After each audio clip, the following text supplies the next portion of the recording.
Alassane Ouattara, candidat pour un 4e mandat. La candidature de trop. Mes chers compatriotes, chers amis de la Côte d'Ivoire, l'année 2025 sera marquée par la tenue de l'élection présidentielle. Ce scrutin sera, encore une fois, l'occasion de confirmer la maturité politique de nos concitoyens, la force de nos institutions. Encore une fois, la maturité politique de nos concitoyens, la force de nos institutions. Je m'arrête là un peu avant de continuer. La maturité politique de nos concitoyens. Mais ici, le roublard, manipulateur corrompu, farceur et boulanger, criminel sans foi ni loi. Moi, j'aurais souhaité entendre dire la maturité politique, non pas de nos concitoyens, mais de la Côte d'Ivoire. Parce que cette maturité politique n'est pas seulement du fait des acteurs politiques, mais les acteurs politiques ne sont acteurs politiques que parce que il y a une base qui sous-tend, qui soutient, qui les accompagne dans leur politique. Mais lorsque cette maturité politique vient à s'exprimer, elle est rabaissée, elle est insultée, elle est humiliée. Vous n'avez qu'à regarder de près. Vous n'avez qu'à regarder Live TV et NCI qui vous donnent une idée de cette maturité politique. Une maturité politique où on refuse le consensus, où on refuse un dialogue politique, où on refuse, venez, on va s'asseoir et discutons. Asseyons-nous pour discuter. De quelle maturité politique ce idiot de vieillard, ce raté de président, ce pervers criminel, de quoi il parle? Maturité politique, et vous refusez la formule simple, asseyons-nous pour discuter. De quelle maturité politique il nous parle? Ah, il nous parle de la force des institutions. Lorsque les condamnations sont vides, les dossiers sont vides, mais les sanctions sont sévères. Aucune preuve tangible n'a été apportée pour la condamnation ni de Soroguion, ni de Blegoudé, ni de Laurent Gbagbo, encore moins Simone Eve Gbagbo. Afin sans j'en parle. De quoi on nous parle? De quelle institution on nous parle ici? Une institution taillée à la mesure du président? Une institution ou des institutions soumises à la volonté d'un dictateur qui se voit comme monarque? Non. Désolé de te décevoir, petit président Ouattara. Oui, les Ivoiriens ont atteint une certaine maturité politique. Mais cette maturité politique, malheureusement, les Ivoiriens n'en profitent pas. Parce que cette maturité politique devrait vous obliger à vous asseoir avec vos frères Ivoiriens, si vous prétendez être Ivoirien vraiment, vous asseoir avec eux. Mais ce n'est pas jeter les gens en prison. Maturité politique, les syndicats, les syndiqués, les responsables des centrales syndicales sont arrêtés et jetés en prison. Les encagoulés, voilà la force des institutions d'Alassane Ouattara. Les encagoulés. Ouïe aïe aïe. Non, j'adore le direct d'aujourd'hui. J'adore le direct d'aujourd'hui. On continue. Et l'enracinement de notre démocratie. Je voudrais donner la démocratie, c'est la liberté d'expression, la liberté d'association, la liberté d'appartenance, la liberté de faire un libre choix, la liberté de culte. Mais la démocratie ne dit pas de venir casser les maisons des gens et de les jeter dans la rue. Depuis quand cette démocratie? Oh, Sissi Bakongo, on t'appelle ici. bien répondre. On voit des ressortissants maliens, indignes d'ailleurs d'être appelés maliens, ces gens-là ne méritent pas qu'on dise qu'ils sont maliens, des gens qui ont trahi le Mali, et qui par enchantement se retrouvent en Côte d'Ivoire et deviennent les mains noires des ténébrements pour voler et piller les Ivoiriens, voler les terres des Ivoiriens. On peut parler du foncier, la crise du foncier, les détournements de parcelles de terre, les vols à ciel ouvert des parcelles de terrain. Vous nous parlez d'enracinement de la démocratie. Cette démocratie ne respecte aucune règle minimale. Rien. Vous n'êtes pas d'accord avec moi? Je vous jette en prison. Où se trouve Steve Biko? À 0007, où il est Peter 007, il est où? Kiba Forêt Soro, il est où? On arrête. Afousatou Baba, il est où? L'aide de camp de Soro Guillaume, il est où? Le responsable de la... Bon, je sais pas. DJ Volcano, il a échappé à l'arrestation de qui? Des encagoulés. Il est où aujourd'hui? Dans un pays de l'AES. Alors, tout le monde, tous les opposants de Ouattara doivent-ils fuir la Côte d'Ivoire? C'est ça qu'il appelle la démocratie. Waouh. Assurance à tous, ainsi qu'à l'ensemble de nos partenaires, que l'élection sera apaisée, elle sera transparente et elle sera démocratique. Ses partenaires ont parlé. Je vais vous faire écouter ses partenaires. Ils disent on ne fait pas confiance à Ouattara. Ils disent Ouattara est une menace. Ils disent Ouattara nous a trahis. Ils disent on a misé sur la mauvaise personne. Laurent Gbagbo Kafoussa. Ça, ce sont les partenaires de Ouattara. Ils ont fait tout pour le cajoler. Ils ont fait tout pour l'amener à la raison.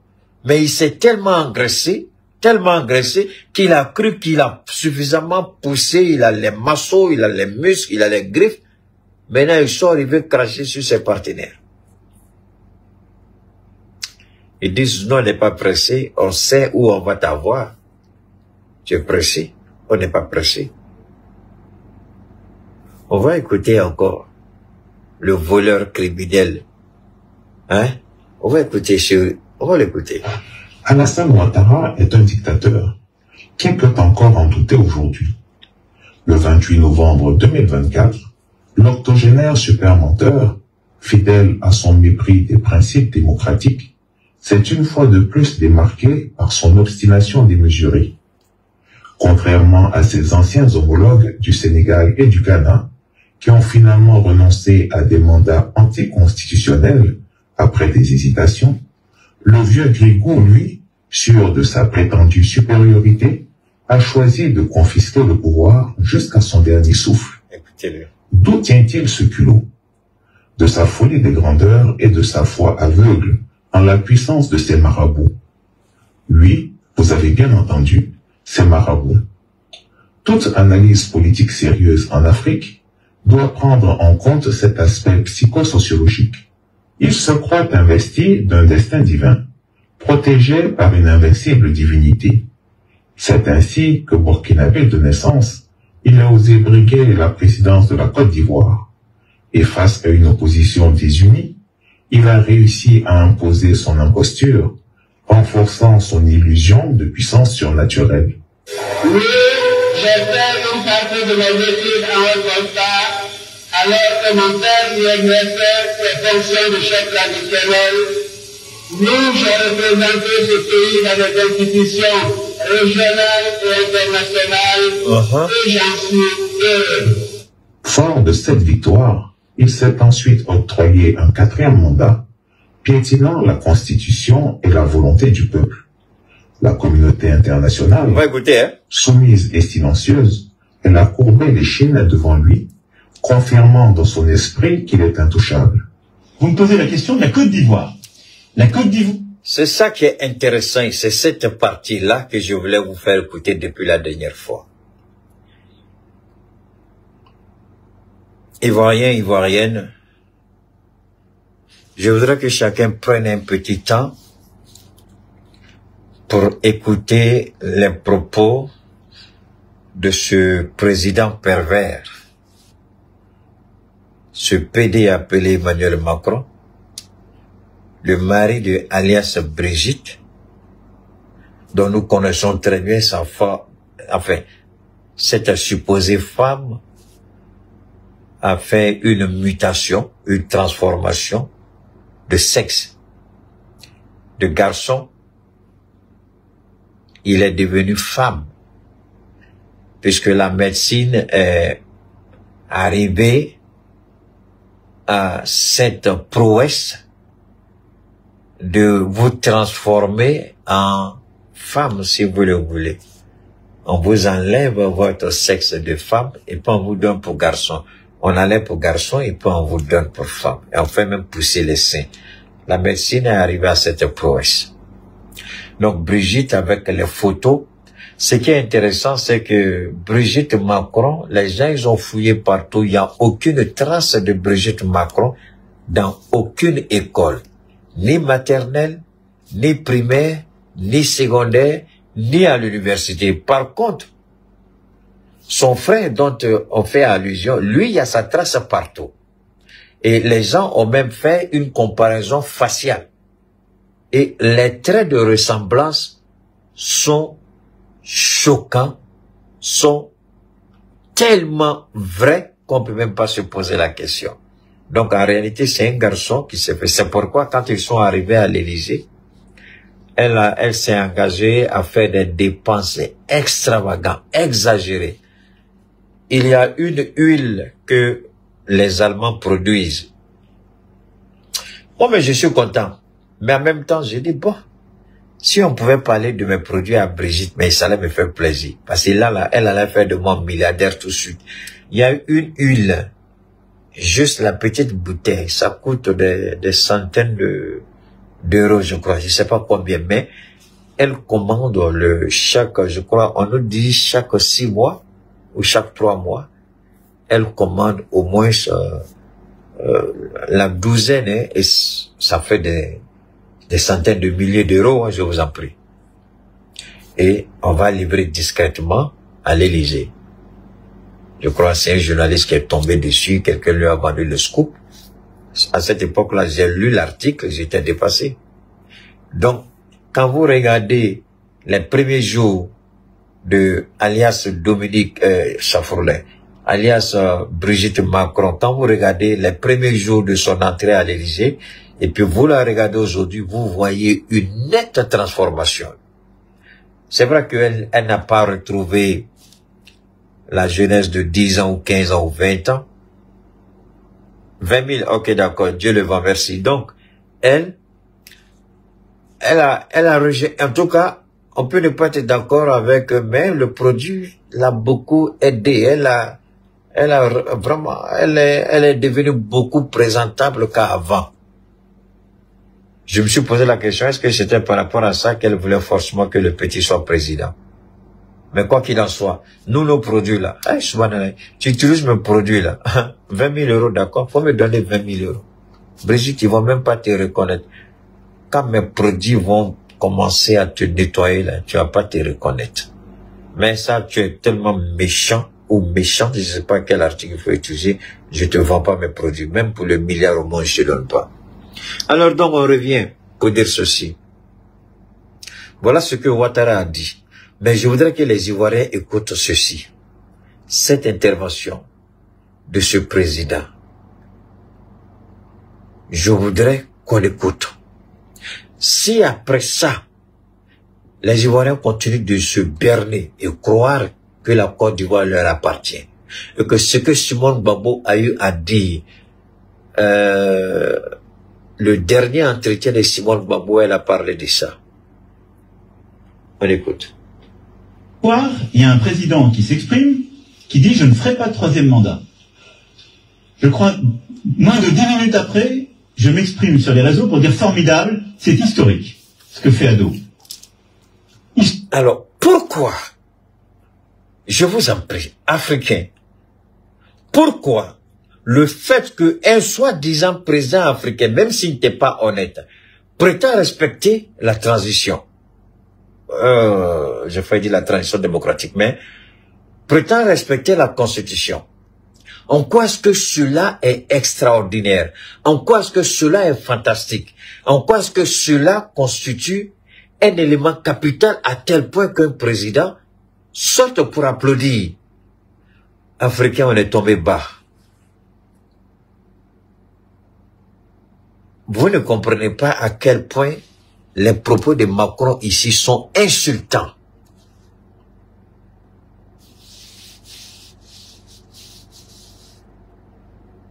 Vous ne comprenez pas à quel point c'est insultant.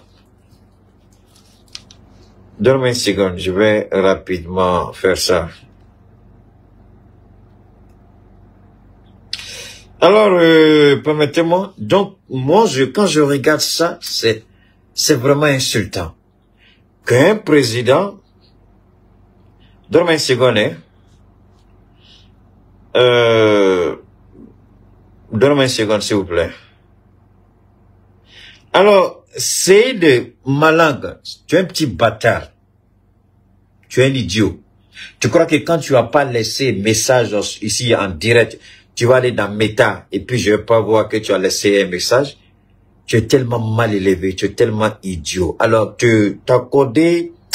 Non, donne-moi une seconde. D'abord, je vais te bloquer parce que tu es un bâtard. Ton nom, c'est quoi? Ton nom, c'est Seydi Malang. Peu importe. Tu ferais mieux de prendre cet argent donné à ton papa et à ta maman que de venir m'écouter. D'accord? Je te bloque, petit bâtard. Tu n'auras plus accès à aucun. Rien. Allez, c'est fait et puis c'est terminé. Je vais pas seulement te... Non. Bloquer à vie. Voilà. Bloquer à vie. C'est fini. Petite merde, je viens de te bloquer. Alors, je le répète encore, c'est comment un président, je répète, comment un président d'un tiers pays sort pour dire bravo, Ado a bien fait. Est-ce que ce n'est pas insultant? Est-ce que ce n'est pas humiliant? Est-ce que ce n'est pas rabaissant? On va écouter Macron. Se trouve que le candidat décède pendant la campagne. J'ai eu moi-même, comme vous le savez, puisque ça a été public, j'ai fait le maximum pour qu'un autre... Et puis, écoutez très bien. Le Dieu de président qui a dit, une fois de plus, nous allons prouver la maturité, les Ivoiriens vont prouver leur maturité politique. Comment un pays dont on prétend qu'il a atteint une certaine maturité politique peut accepter une telle ingérence d'un président d'un autre pays? Alors, la question, elle est simple. Est-ce que réellement nous sommes démocratiques? Mon ami, si tu ne veux pas partager, c'est pas la peine d'écrire, il faut laisser ça. D'autres vont partager, hein? Ça, c'est pas ma faute. Comprenons bien ici comment ce qu'on présente comme étant un peuple mature, dont la maturité politique est à démontrer, et il y a un idiot président qui a du mal à gérer son propre pays, qui a du mal à présider son propre pays, qui a des lacunes et des carences, sort pour s'exhiber, infantiliser les Ivoiriens, montrer au monde que c'est la France qui tient la boussole en Côte d'Ivoire. Aucun président ne peut prétendre faire ce qu'il veut tant que la France n'apporte pas son soutien. Voilà ce que Macron vient nous dire ici. On continue d'écouter. Notre candidat intervienne. Je ne suis pas en charge du parti qui a proposé le candidat. Et donc, il a été dans une circonstance un peu exceptionnelle que vous avez vécue de plus près que moi. Mais, entre guillemets, et je ne peux pas lui reprocher d'avoir perdu celui qui était un ami, qui était son premier ministre et qui avait vocation à être le candidat à l'élection, mais il l'a rendu. Alors, mais comment c'est cet idiot de président qui prend la peine de défendre l'indéfendable? Voilà comment nos États, sous influence française, n'ont jamais pu respecter ni leur propre constitution, encore moins accepter l'application de la démocratie. Les bêtises qu'il est en train de vomir ici, il ne peut jamais se permettre de le dire en Angleterre, en Italie, en Espagne, au Portugal ou tout autre pays. Mais il faut le dire aux Africains, parce que c'est des idiots. Il faut le dire aux Africains, parce qu'ils connaissent rien. Ça, c'est une ingérence inacceptable. Mais attendez, la cerise sur le gâteau arrive.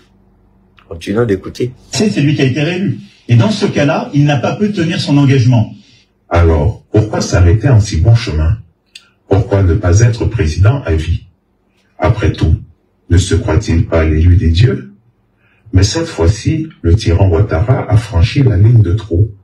Cette 4e candidature marque le début de sa chute inexorable. Car dans ce monde des hommes, tout pouvoir abusif finit par s'effondrer.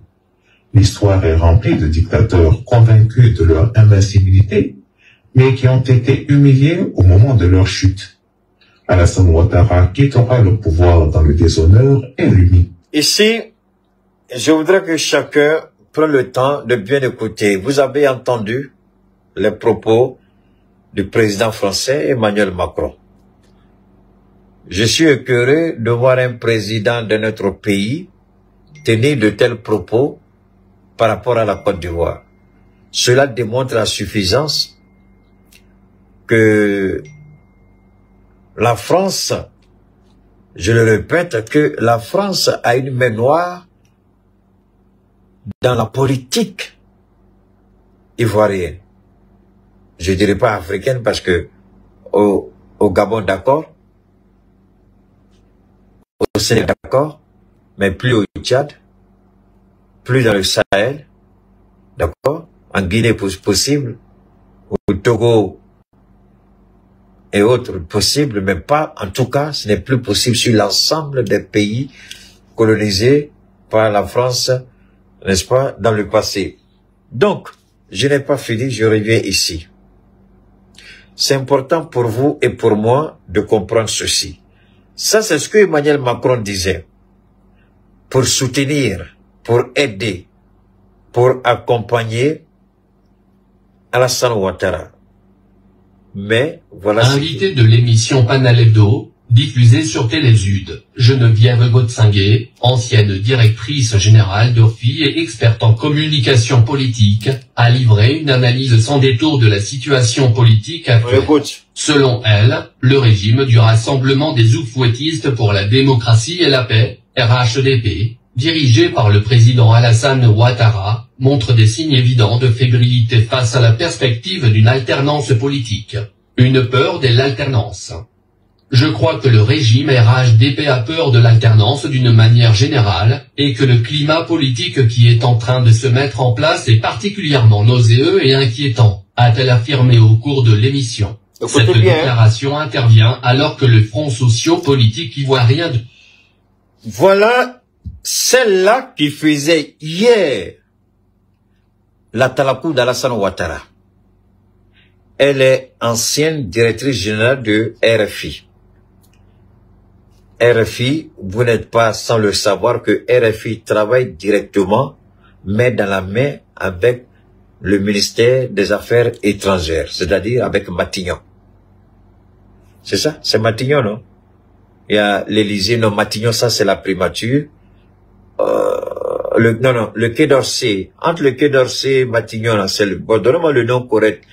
Donc, RFI, si vous voulez, France Média Monde, y compris RFI, TV5, LCI, France 24, il y a d'autres structures encore, c'est ceux-là qui sont chargés de vendre la politique étrangère de la France et soutenir tous les candidats, tous ceux qui décident de travailler main dans la main avec la France selon les directives de la France. C'est ce qu'ils ont fait avec le Gabon, d'accord? Et c'est ce qu'ils ont toujours fait avec la Côte d'Ivoire jusqu'à une date récente. Mais aujourd'hui, la question que chacun doit se poser, pourquoi la France aujourd'hui lâche? Parce que celle-là, Ça me fait un peu rire. Celle-là, cette femme qui parle d'Alassane Ouattara, on peut analyser sa sortie de deux angles, de deux façons. On peut l'interpréter de deux manières. La première, ça peut être une stratégie pour voir comment les Ivoiriens vont réagir. La France peut faire de ça un test. S'il faut continuer à soutenir Alassane Ouattara ou s'il faut prendre ses distances avec Alassane Ouattara. Et la France peut faire de, je répète, peut faire de ça un test. Cela peut ne pas être la position officielle de la France, mais la France veut se faire une idée. Au cas où, ça c'est la première analyse. Deuxième analyse, il peut se trouver que l'information est exacte, que Paris décide de lâcher Ouattara.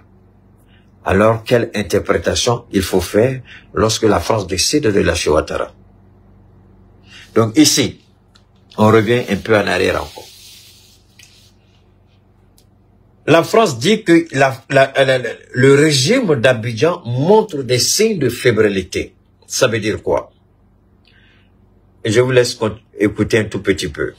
Devient de plus en plus tendu. À 6 mois du scrutin présidentiel, de nombreuses voix issues de l'opposition s'élèvent pour contester la fiabilité du processus électoral. Les critiques se concentrent notamment sur une commission électorale indépendante, jugée partiale et inféodée au pouvoir, ainsi qu'une liste électorale entachée d'irrégularités. Merci Pierrette, merci. Alors, le Quai d'Orsay, pour qu'une ancienne directrice générale de RFI se prononce de façon violente sur l'actualité ivoirienne, ce n'est pas fortuit. Forcément, Matignon et le Quai d'Orsay regardent quelque chose. Soit cette position, c'est la position officielle de la France, qui craint et qui ne souhaite plus être impliquée dans les manœuvres de Ouattara, ou soit c'est quelqu'un qui est payé par Ouattara lui-même, comme il le fait, prendre l'argent des Ivoiriens, donner aux organes, pour voir comment cela va dire. Mais on va aider Ouattara à comprendre. On va l'aider à comprendre. D'accord? Ouattara, on va t'aider, ne t'en fais pas. Avant de revenir à Gbagbo Laurent, je vais revenir ici d'abord. On va écouter ça d'abord. Le président de la CEI, c'est pas lui qui participe aux élections. Il est commis pour organiser des élections transparentes. S'il adopte une telle attitude, cela signifie véritablement qu'il n'est pas au service d'élections justes et transparentes. Mais qu'il est en mission. Il dit qu'il n'a pas le temps pour le faire. Oui, mais enfin, comment il n'a pas le temps pour le faire? Il doit avoir le temps pour le faire, puisqu'il est là pour le faire. Et s'il n'a pas le temps, c'est qu'il est incompétent, il doit dégager. Alors, ça c'est affinissant, je vais vous laisser continuer. Pour mieux comprendre ce qui est en jeu, aujourd'hui la France a plus de patates chaudes que vous ne pouvez l'imaginer. Aujourd'hui la France, c'est pas la France des démocrates. C'est pas la France de Joe Biden. Où Macron pouvait s'immiscer bêtement et n'importe comment dans nos politiques sans avoir le prix à payer. Je vous ai toujours dit que l'arrivée de Donald Trump sera une bénédiction pour nous Africains à plus d'un titre. Je n'ai pas besoin de rentrer dans les grands titres, je n'ai pas besoin de rentrer dans les grandes lignes. Tous les observateurs savent aujourd'hui que la politique américaine donne suffisamment du temps aux Européens de se concentrer sur leurs propres problèmes internes. Les Ivoiriens ont leurs problèmes. Et aujourd'hui, ça c'est le calcul que beaucoup de politiciens en Côte d'Ivoire n'avaient pas vu venir. Parce qu'ils croyaient que Donald Trump, surtout les petits politiciens croyaient que Donald Trump, moi je dis, je ne vous comprends pas. Vous menez le même combat que Trump, pourquoi vous voulez l'accuser? Alors aujourd'hui, on va écouter Pascal Affinguessan. J'ai toujours dit, faisons beaucoup attention, faisons des lectures rationnelles et intelligentes. Je dis, les alliances se font et se défont. Et les alliances sont circonstancielles. Dire que le FPI est ici, Laurent Gbagbo va faire ça, Laurent Gbagbo va pas faire ça. On va écouter Laurent Gbagbo. Il va bien expliquer son appel de comment on appelle ça, c'était où là? L'appel de Laurent Gbagbo là, c'était où? C'était oh merde, c'était chez Simone Gbagbo là. Bonoa, c'est ça l'appel de Bonoa, voilà. L'appel de Bonoa, Gbagbo va bien expliquer parce que ça a été mal interprété. Et ce que je vous ai toujours dit, ce que je me suis efforcé à donner une explication plus ou moins simpliste, aujourd'hui le RHDP tombe sur ça pour dire, voilà le problème de l'opposition. Pour eux, ils disent, ah voilà, ils sont là-bas, ils n'arrivent même pas à s'entendre. Ils n'ont même pas de leader. Ils n'ont même pas ceci. Mais ça vous regarde pas. Ça, c'est le problème de l'opposition. C'est pas votre affaire. Gérez votre affaire. Nous, on sait où on va. Donc, l'appel de Benoît, le président Gbagbo l'a bien expliqué à Dabou. Il l'a bien expliqué. Le retrait et du PDCI et du PPACI ne remet pas en cause leur participation aux élections. Mais, ils se sont retirés. Il y a des décisions importantes à prendre. Le Front populaire ivoirien dit, Dafi Nguessa, le mercredi, ils vont se prononcer. Le COJEP doit se prononcer. Le MGC doit se prononcer. Tous ceux qui veulent, tout le monde doit, moi je pense que tous les partis politiques doivent se retirer de la commission électorale. Si cette commission ne veut pas écouter, si cette commission se croit supérieure aux Ivoiriens, elle est là. Et la première commission électorale indépendante, c'est Laurent Gbagbo qui l'a mise en place. Parce que lui-même, il a critiqué à l'époque le ministère de l'Intérieur. Il dit, il faut mettre en place une institution indépendante. Et le premier président de cette institution, c'était Beugre Mambé, l'actuel premier ministre. Il dit, avant même que l'enrôlement ne commence, Beugre Mambé avait déjà enrôlé sur la liste électorale plus de 400 000 personnes. Alors, cette affaire de liste, cette affaire, Ouattara, moi, honnêtement, je demande à tout le monde de me pardonner. Mais Ouattara, je vais être honnête, Ouattara est l'erreur que la Côte d'Ivoire n'avait pas besoin.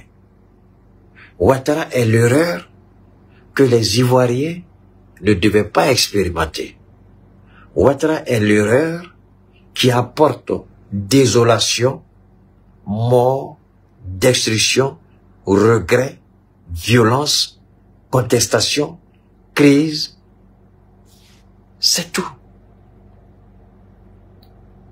Beugre Mambé, cet idiot de premier ministre avec ses cheveux blancs là que vous regardez, ce n'est pas des cheveux blancs de sagesse comme l'idiot d'Alpha Blondy. Les cheveux de Beugre Mambé, c'est la trahison. C'est pourquoi quand vous regardez l'homme qui devait au moins, quand vous regardez Mambé, au moins il devait vous inspirer une certaine confiance, une certaine respectabilité. Mais quand vous le regardez, il n'y a rien en lui qui peut vous attirer. Il n'y a rien en lui qui peut vous dire même de le respecter. Ah, moi je ne savais pas qu'il avait un passif aussi lourd. C'est à Dabou on a entendu ça. À Dabou le 11, vendredi, Gbagbo dit, pourquoi j'ai chassé Beugre? Avant même l'enrôlement, avant même qu'on donne le coup d'envoi pour mettre les Ivoiriens sur la liste électorale, Beugre Mambé avait déjà inscrit plus de 400 000 personnes sur la liste électorale. Ça là-haut, si c'était pas pour voler, pour fioler, pourquoi il a fait ça? Et c'est lui qui est premier ministre aujourd'hui de Ouattara. Alors, Pascal Affi N'Guessan va nous donner plus de détails. Sur Télé Sud, il a donné une interview où j'ai beaucoup apprécié son franc-parler. Moi, je suis un politicien. Moi, je n'ai pas pour habitude de crucifier les gens. Je peux ne pas être d'accord avec vous aujourd'hui, je vais le dire. Mais demain, vous faites quelque chose, je serai le premier à sortir pour vous porter en haut devant le monde. Je l'ai fait avec Charles Blé Goudé. J'ai attaqué Blé Goudé sur beaucoup de points. Mais les récentes sorties de Blé Goudé, j'ai mis toutes mes frustrations à côté. Et puis j'ai mis Charles Blé Goudé en haut devant tout le monde. J'ai vanté son franc-parler, l'homme qu'il est. Parce que ne soyez pas des éternels opposants et opposés. Quand c'est bon, sachez reconnaître que c'est bon. Et ici, Affi N'Guessan a démontré Je me suis posé la question, et dit, tiens, parce que l'un des conseillers les plus proches d'Afingissa, c'est un ami de classe. On a fait la terminale, la première et la terminale ensemble au lycée moderne de Bandoukou. Je vais pas dire son nom, mais c'est un cadre supérieur aussi de Orange Côte d'Ivoire. Et il fait partie des élites autour d'Afingissa. Mais, souvent il me dit, ah, Cheikh, toi-même là, tu tapes trop président, mais tu comprends pas, tu as le comprendre. Il dit, oh frère, laisse-moi comprendre ton président. Mais, il n'a pas tort. Parce que, aujourd'hui, je suis 100% d'accord avec Afingissa. Et sa relation avec Laurent Gbagbo, il l'a bien expliqué. Et j'ai aimé, tellement j'ai aimé, j'ai dit, je dois vous faire écouter. La réponse d'Afingissa par rapport à Laurent Gbagbo, ça m'a laissé sans mots. Voilà quelqu'un qu'on voulait crucifier beaucoup trop tôt. Moi, j'apprécie ce que Christ a pu faire. Mais je ne suis pas d'accord avec lui sur beaucoup de choses. Et ça, vous le savez. Mais quand il fait que c'est bon, je dis c'est bon. Ça dit, vendre Afingissa, vendre Simon Gbagbo, vendre Charles Blé Goudé, vendre Tidjane Thiam, Stéphane Kipré, Nadi Bamba, c'est des choses que je ne peux pas accepter. Bâtard là, ta mère là, les Algériens n'ont qu'à prendre ta maman là, hein? Ce que tu connais là, ils n'ont qu'à faire des bâtards que tu sois. Attendez, il y a cette merde là que je vais envoyer. C'est ta mère qui est vive Algérie, maudit que tu sois. Donc, Afingissa aujourd'hui il a démontré qu'il n'est pas opposé systématiquement à Laurent Gbagbo. Et sur sa participation ou son retrait de la commission électorale indépendante, je vais vous laisser l'écouter. Le temps pour le faire, puisqu'il est là pour le faire. Et s'il n'a pas le temps, c'est qu'il est incompétent, il doit dégager. On va écouter Afi et on continue.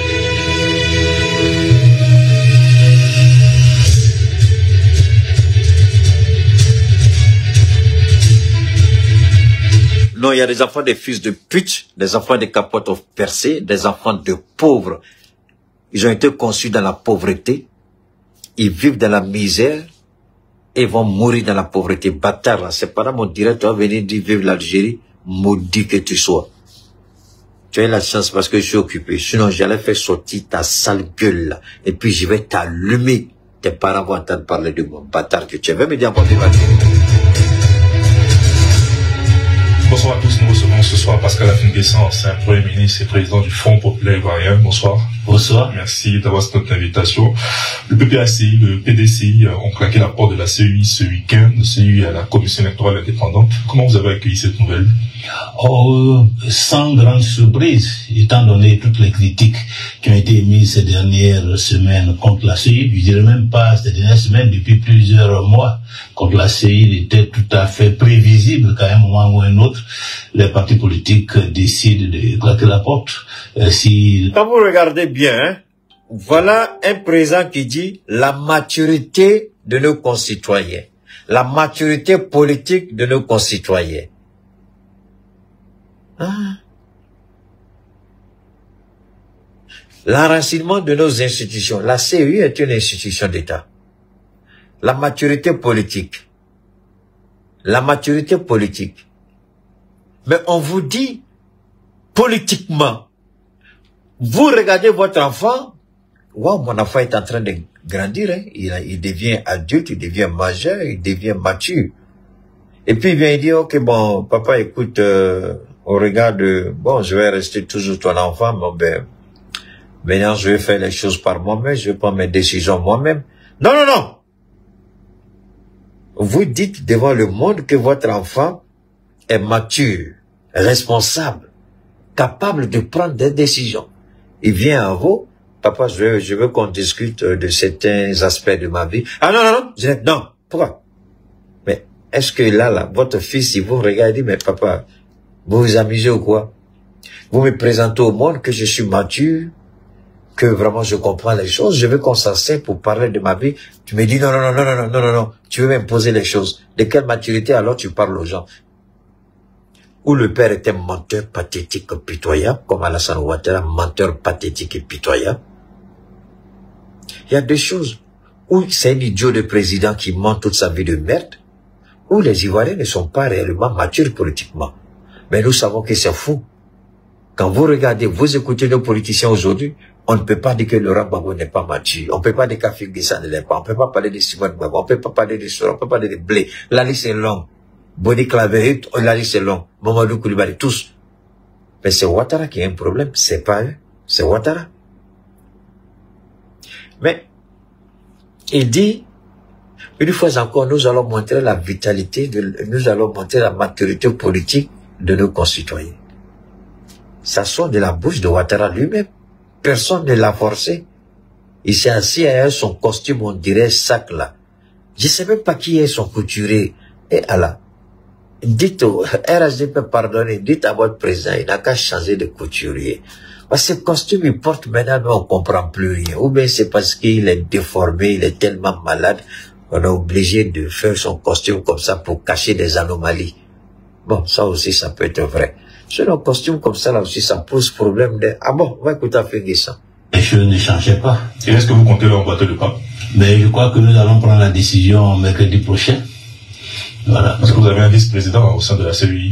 Oui, bien sûr. Nous avons désigné une personnalité qui siège au sein de la CEI depuis plusieurs années. Très bien. Votre parti a récemment aussi audité la liste électorale, un grand travail à Écoutez bien. Quels sont les grands enseignements que vous avez pu tirer? L'enseignement principal, c'est que ce n'est véritablement pas une liste électorale qui peut nous... Moi, je suis étonné qu'au sein de l'AES, on n'est pas des ministres. Nous voyons Live TV, NCI, se livrer à des analyses aussi pathétiques et pitoyables sur les actions de nos présidents au sein de l'AES. Mais je n'ai jamais vu un journaliste digne de ce nom au sein de notre espace AES organiser des débats sur les dérives d'Alassane Ouattara en Côte d'Ivoire, sur l'embrigadement politique en Côte d'Ivoire, comment vous dites ça? Bâillonnement politique en Côte d'Ivoire, instrumentalisation de la justice, où ils ne sont pas à la hauteur. Les diplômes qu'ils présentent comme étant des diplômes de journalistes, où ils ont eu ça par fraude, où ils ont payé, où ils ont corrompu. Parce que moi, quand tu as diplôme là, je suis de toi que tu sais dedans. Tu fais débat et puis, pourquoi eux, ils font débat, ils dénigrent nos présidents? Nous, voilà que Dieu nous donne du pain béni, la manne est tombée du ciel. Nabila Moussa, il a prié jusqu'à Dieu a fait descendre la manne dans le désert. Ah, c'était doux, ils ont mangé jusqu'à... Mais chez nous ici, Dieu nous dit, voilà votre manne spirituelle. Parlez. Il n'y a pas femme, il n'y a pas garçon capable d'élever la voix pour dénoncer. Aïe, aïe, aïe. On dit offensive de la communication. Je sais pas, offensive. Ministre de la communication, tu es où là? Là, j'ai oublié. Ils disent ils vont faire quelque chose aux États-Unis. Ouais. Assimi, Dieu n'a qu'à nous aider. Assimi, Dieu n'a qu'à donner quelqu'un à Assimi pour vraiment. C'est pas vrai. C'est pas vrai. C'est pas vrai. On va continuer. Conduire à des élections crédibles. C'est véritablement un document qui a été fabriqué de toutes pièces par le service informatique de la CEI, qui, je le rappelle, est dirigé par le représentant du chef de l'État au sein de la CEI. C'est lui qui, en fait, dirige la commission chargée de la liste électorale. Ah, ça, c'est une information que j'avais pas. Mais permettez-moi.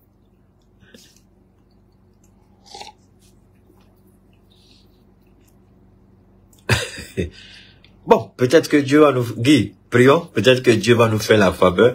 Sinon, je suis en train de réfléchir. Au lieu d'ouvrir, c'est mon petit beau même qui m'a dit ça, le petit frère de ma femme. Au lieu d'ouvrir un studio que j'ai déjà acquis le coin tout ça autre, là, j'ai déjà fait des aménagements. J'ai pas encore lancé le direct là-bas. Mais je suis en train de voir si je peux transformer en genre podcast le système américain. C'est-à-dire aménager le salon, un très joli salon, et puis faire un podcast. Bon, je sais pas combien ça m'a coûté. J'ai déjà passé le commande des salons, mais maintenant, j'aurais besoin de certains logiciels avec les projecteurs. Voilà, les mêmes projecteurs-ci, là, quand j'ai acheté, bon, la dernière, chaque fois que je vais en acheter, mais je trouve plus. Voilà. Sinon, je vais voir, et je vais faire un podcast. Si vous avez un podcast, c'est plus intéressant. Vous invitez les présidents, vous invitez vous pouvez transporter votre podcast dans un ministère, à la primature ou à la présidence. Mais il y a des documents, je vais essayer de voir. Parce que moi, je me suis rendu compte que si on veut compter sur ces gens-là, on n'ira nulle part.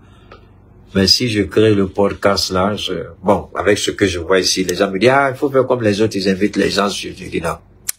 Je fais pas comme quelqu'un. Je veux pas ressembler à quelqu'un. Je crée mon modèle qui va rester. Donc, je suis en train de réfléchir à ça. Quand j'aurai suffisamment les moyens pour mettre le podcast, je sais pas, quand tu vas, parce que là, il faut aussi payer ce serait pas seulement sur les réseaux, tu fais ton direct sur les réseaux, mais en même temps, la radio aussi, tu vas émettre, donc il faut payer la fréquence. Ouais. Web TV, je suis en train de voir tout ça. Il y a certains logiciels qu'il faut pour les connecter et puis ça va. Bon, évidemment, tu seras obligé aussi de recruter aussi du monde pour travailler. Les techniciens et puis bon, si ça doit faire 24 heures, il faut trouver des techniciens ou d'autres animateurs pour pouvoir vous aider, vous épauler. Mais c'est des choses auxquelles je réfléchis, quoi. Ça n'a rien à voir avec ce que vous voyez ici. Hein. Quand les gens ont deux petites choses, ou bien quelqu'un achète une vieille voiture de deuxième main, on vient nous embrouiller ici, on a quelqu'un à faire. Hein? Ça n'a rien à voir avec, non. Je suis pas pressé, je prends mon temps. Voilà. Je prends mon temps, par la grâce de Dieu. J'ai déjà, l'endroit que je vais, il n'y a pas un Malien, il y a même, à l'exception de l'ERTM, le coin que j'ai actuellement, que je paye, que j'ai déjà, il n'y a pas quelqu'un qui a un endroit comme ça au Mali. C'est un Dieu donné, quoi. L'endroit est balèze, extraordinaire, avec les aménagements que vous pouvez pas imaginer. J'ai pas encore fini. Donc, depuis pratiquement un mois, je suis en train de réfléchir à ça, sur la mise en place d'un podcast. Voilà. Donc, on va travailler sur ça. Oui, ça aussi, c'est une bonne idée, Guy Fabrice. C'est une très bonne idée. On va travailler. D'ici là, on va continuer d'abord ce qu'on fait. On va pas arrêter. Hein, parce que le podcast, c'est très intéressant. On peut inviter les grands journalistes, tout le monde, hein. Les docteurs, on peut les inviter, on peut inviter les politiciens, même ceux qui sont pas d'accord avec nous, parce que c'est ça aussi qui fait la vitalité. Ceux qui sont pas d'accord avec toi, il faut les inviter pour qu'ils viennent, pour que les gens les écoutent. Voilà. Donc, c'est quelque chose d'extraordinaire, quelque chose que beaucoup de Maliens, j'essaye, les gens, le truc ici, je veux vraiment quelque chose qui n'aura rien à voir avec toi, mais tu rentres dedans, tu fermes la bouche. Hein? Tu rentres là-bas, tu fermes la bouche. Tu fais ça, c'est terminé. Voilà. Et puis même avec ça, tu choisis aussi tes partenaires, quoi. Ceux dont tu vas faire la promotion, tu choisis, tu feras pas n'importe quoi avec n'importe qui. Non. Mais, on va continuer d'écouter Afinguessan. Et lorsqu'on regarde la composition de ce document, on se rend compte que manifestement, ce n'est pas le fruit du recensement, mais d'une manipulation avec d'abord des enregistrements qui ne... D'accord, vous voyez, Afinguessan rejoint ici Koudou Laurent Gbagbo. Afinguessan rejoint ici Simone Évêque Gbagbo. Afinguessan rejoint ici le PDCI RDA. Afinguessan rejoint ici le COGEP et Charles Blé Goudé. Ils n'ont aucun intérêt à voir les choses capotées. Mais ils disent, tout ce qu'on souhaite, que le jeu soit fair play. Mais depuis quand vous montez sur un terrain de football, quand vous devez marquer le but, le poteau disparaît. Mais quand eux, ils doivent marquer un but, le poteau apparaît. Quand vous devez vous dribbler, on vous dit c'est 90 mètres. de votre poteau au centre, c'est 45 mètres. Du centre à leur poteau, c'est 45 mètres. Mais quand vous commencez à dribbler, et puis vous vous approchez de leur poteau, il y a 10 mètres de plus. C'est-à-dire, au lieu de 45 mètres, vous vous retrouvez à 55 mètres. Ou c'est 15 mètres. Vous êtes à 60 mètres. Aïe. Ou bien, vous avez pénalité, au moins les tirants disent, non, attendez. On a les poteaux, on met les poteaux dans les tribunes. On dit, il faut tirer. Non. Ça marche pas. Et puis, on vous dit, les joueurs, sélection des joueurs pour monter sur le terrain. C'est l'arbitre qui dit qu'il va regarder vous, votre sélection. Et puis l'arbitre élimine vos meilleurs joueurs. Le même arbitre qui va siffler le match, qui doit être impartial, c'est le même arbitre qui disqualifie vous, vos meilleurs joueurs. Et puis là, il permet à l'autre de monter avec ses meilleurs joueurs. On va où avec ça? Et c'est ce que les gens dénoncent. On dit non, attendez, we cannot do this, we can't. Arrêtons. Les Ivoiriens sont trop morts. Les Ivoiriens ont peur d'octobre. Les Ivoiriens ont peur d'élections présidentielles.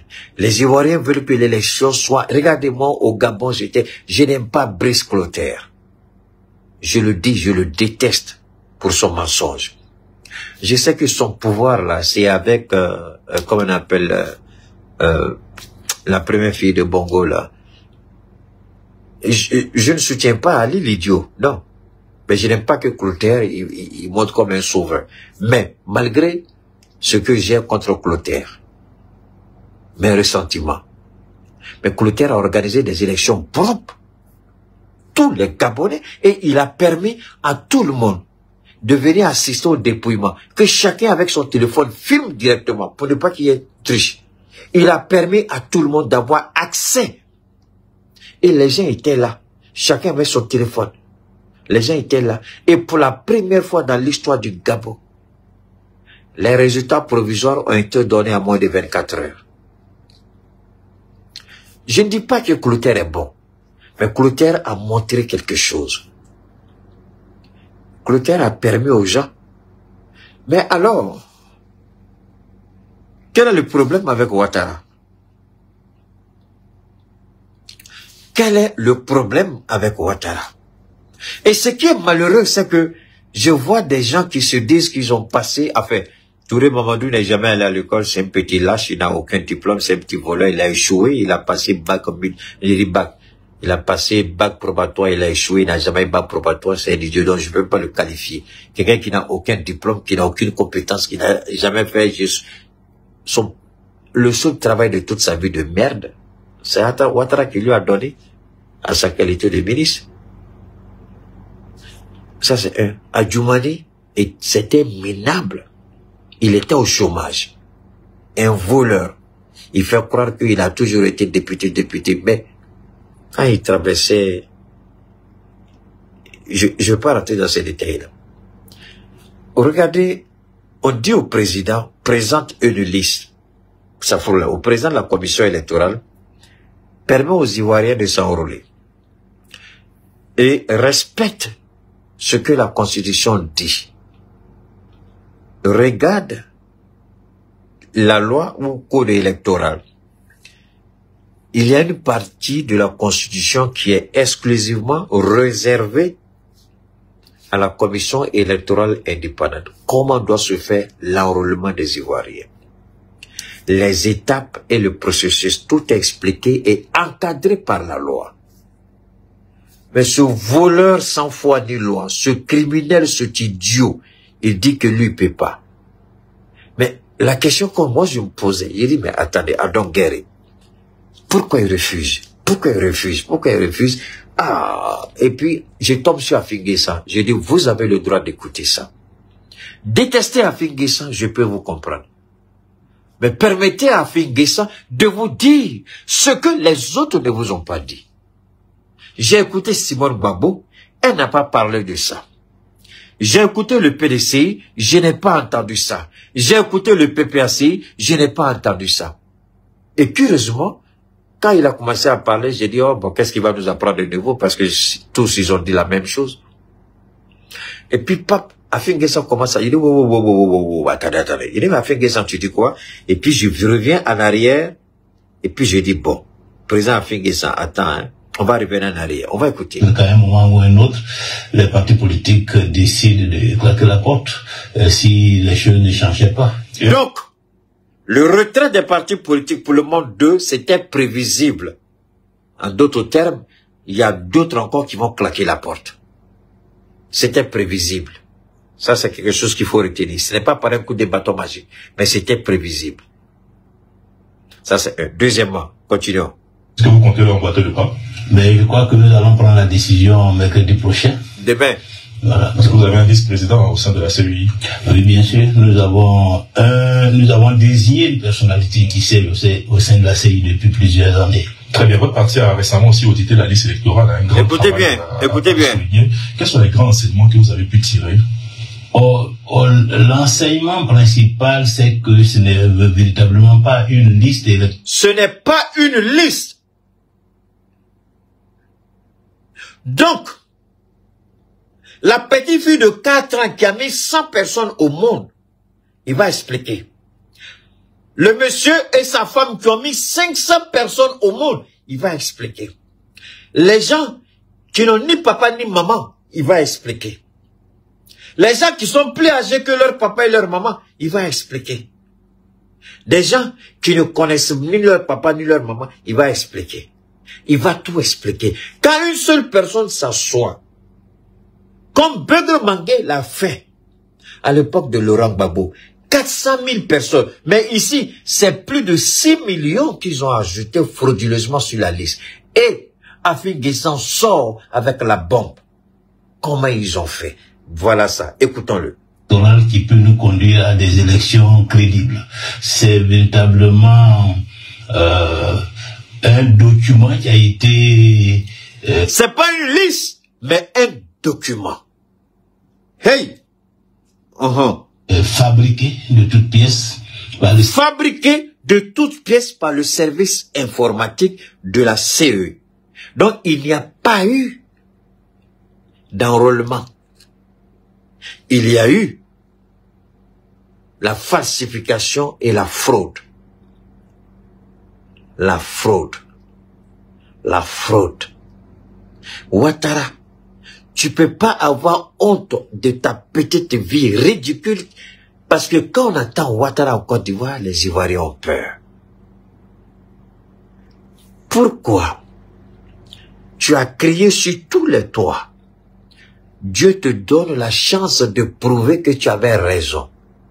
Et tu dis à Dieu, oh, toi tu me connais pas encore Dieu. Moi, ce qui est dans ma tête là, je sais. Mais Dieu savait très bien ce qui était dans ta tête, un petit président. Voilà pourquoi il t'a laissé gouverner. Si Dieu ne t'avait pas laissé gouverner, Dieu seul sait ce qui se serait passé avec la Côte d'Ivoire. Donc Dieu t'a laissé manipuler Soro Guillaume, manipuler Ouattao, manipuler Gon Coulibaly, manipuler et tuer Ahmed Bakayoko. Dieu a permis tout ça. Mais vous savez, chez nous les croyants, on dit, quand quelqu'un ôte votre vie, même si vous avez fait plein de bêtises, selon la pensée courante, la personne là va hériter, puisque c'est elle qui a ôté votre vie, elle va hériter de tout ce que vous avez comme malédiction, c'est-à-dire tous vos péchés, la personne va hériter de tout ça. Donc, malgré tout ce que Ahmed Bakayoko a fait de mauvais, si il est établi et avéré que c'est la main de Ouattara qui l'a empoisonné et tué, je peux dire les actions les bonnes actions d'Ahmed l'ont sauvé. Parce que le feu qu'il attendait, certainement, ce feu-là, ce sera pour Ouattara et sa famille. Mais Ahmed, puisqu'il a été tué, donc les Ouattara héritent de tous les péchés d'Ahmed Bakayoko. Gon Coulibaly tué, les Ouattara héritent de tous les péchés de Gon Coulibaly. C'est-à-dire toutes les personnes que les Ouattara ont tuées là. À moins qu'on nous a mal expliqué la parole de Dieu. Sinon, si ce qu'on nous a dit est vrai, Ahmed Bakayoko n'a pas de problème. Là où il est là, peut-être il a dit, ah Dieu merci d'avoir permis à Ouattara de me tuer. Sinon, le péché là, je serais déjà en enfer. Ouattara, c'est la même chose. Alors, est-ce que ces idiots-là comprennent ça? Moi, je les regarde et puis je ris. Est-ce que vous comprenez? Ah, j'ai pas fini, on va continuer d'écouter à finir ça. Service informatique de la CEI, qui, je le rappelle, est dirigé par le représentant du chef de l'État au sein de la CEI. Donc, le responsable de la cellule informatique de la CEI est le représentant direct de Ado. Hey! Hey, Afi! Hey! Moi, je ne savais pas ça. Je n'ai pas entendu ça au PDCRD. Peut-être ils ont dit, mais en tout cas, moi, je n'ai pas entendu ça là-bas. Je n'ai pas entendu ça au PPACI. Peut-être ils ont dit, mais moi, je n'ai pas entendu. Je n'ai pas entendu ça au COGEP. C'est Afin Guessan qui parle de ça. Subhanallah. Donc, le représentant du président Ouattara est le chef du service informatique, celui-là qui a frauduleusement inscrit 500 personnes issues de la même femme et du même monsieur. Wow, wow, wow, non, petit fort. Ça, c'est le représentant direct de Ouattara. La petite fille de 4 ans qui a mis au monde 100 personnes, ça, c'est le représentant de Ouattara. Les gens qui sont plus âgés que leur papa et leur maman, ça, c'est le représentant de Ouattara. Hey! Hey! Merci à Afi Guessan. Afi, thank you. Afi, Yachi. Afi, Inichi. Tcheba! Ouattara, tu es méchant, hein? Wow! On va continuer d'écouter Afi. Oui. C'est lui qui en fait dirige la commission chargée de la liste électorale. Et lorsqu'on regarde la composition de ce document, on se rend compte que manifestement ce n'est pas le fruit du recensement, mais d'une manipulation avec d'abord des enregistrements qui ne respectent pas les critères fixés par la loi. Il y a 13 critères pour se faire enregistrer sur la liste électorale. Il y a plus de 70% des inscrits qui ne respectent pas ces 13 critères-là. Ensuite, il y a des mouvements d'électeurs incompréhensibles, des électeurs qui quittent certaines circonscriptions pour se retrouver dans d'autres. Or, un système informatique, c'est véritablement ce qu'on lui demande de faire qu'il fait. Donc, si des électeurs se retrouvent de Marcory à Djamé, ça veut dire qu'on a donné des ordres au système de muter tous ces électeurs-là, de faire tout ce mouvement de transhumance, parce que Vous voulez entendre Keïta parler, je suis d'accord avec vous, mais pardonnez, Keïta aime ces genres de choses-là. Écoutez, hein, écoutons. Pop! Ouattara, tu es méchant de... Dieu, on peut faire ça? Hey! Bon, comme il est 2 heures du matin, on va pas trop durer. On va écouter Afi, et puis on va revenir après pour en décortiquer. On finit d'écouter Afi, on va faire une brève analyse, et puis on va revenir après. Tiens! Ouattara! Parti, ça là, je peux pas laisser ça comme ça. Tiens, on va écouter Afi. Le pouvoir espère à la fois gagner la présidentielle, mais les élections législatives.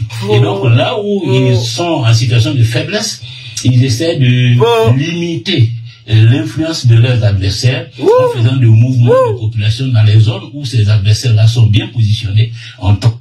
Regardez bien cette stratégie, les circonscriptions où ils sont en ballottage, on vide ces circonscriptions de leurs électeurs potentiels pour les disperser, de sorte qu'ils puissent gagner. Wow! Kourou! Pati Sakana. Non, Afi, chapeau. Vous insultez. Bon, Chris Yapi, pardon, faut me demander pardon à Afi Guessan ici. Tu l'as insulté, tu l'as traité, même la coalition là. Vous avez attaqué la coalition.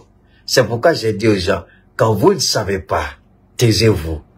Si vous ne savez pas, cherchez à comprendre. Vous avez présenté cette coalition comme la coalition du RHDP, celle qui va vendre l'opposition. Mais, est-ce qu'Afi peut avoir courage pour faire ça là, et puis, dites à Chris Yapi, on te respecte, mais pardon, à cause de Dieu. Je vous ai dit une fois, vos informateurs, là, vous ne connaissez pas leurs objectifs réels.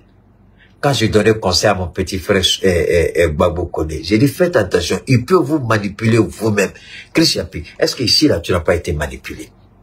Chris Yapi, est-ce que ici tu peux dire, tu peux écouter ça dans Fingeza? Je sais que tu me suis avec un faux compte, ne t'en fais pas. Mais est-ce que ici là, Chris, tu peux dire que Afi ici est vendu?